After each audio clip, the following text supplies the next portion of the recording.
Seorang warga Kampung Blangcut, Kecamatan Sawang, Kabupaten Aceh Utara, bernama Hasfiani bin Haji Jafaruddin, 30 tahun, yang akrab dipanggil Imam, ditemukan meninggal di kawasan Gunung Salak, masih dalam wilayah Kecamatan Sawang, Senin 17 Maret 2025, sekitar pukul 10.00 waktu Indonesia bagian Barat. Tim Inafis dari Polres Loksmawe dibantu tim dari Polisi Militer Angkatan Laut melakukan olah tempat kejadian perkara. Di lokasi ditemukan jasad korban Imam. Korban Imam sehari-hari bekerja sambilan sebagai agen mobil di showroom di kawasan Krunggukuh, Aceh Utara. Sedangkan kerja utamanya adalah perawat di salah satu rumah sakit. Pada hari Jumat, 14 Maret 2025, sekitar pukul 15.00 waktu Indonesia bagian Barat, datang seorang ke showroom yang mengaku akan membeli mobil Toyota Innova. Calon pembeli mengajak test driver dan Imam ikut naik ke mobil. Hingga ketika mobil di komplek perumahan ASEAN, sempat terdengar suara letusan senjata api. Tak lama kemudian, mobil Innova keluar dari kompleks ASEAN dan putus kontak dengan Imam. Dan akhirnya diketahui diduga telah dibunuh oleh oknum TNI AL yang saat ini telah diamankan oleh Pomal Loksmawe.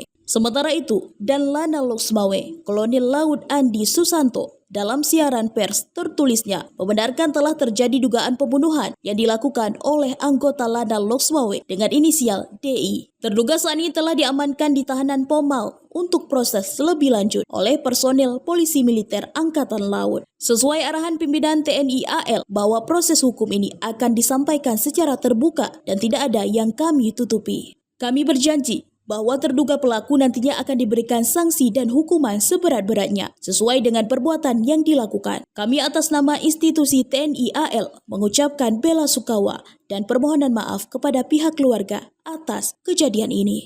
Hingga berita ini diturunkan, jasad korban masih divisum di Rumah Sakit Umum Cutmutia Loksmawe.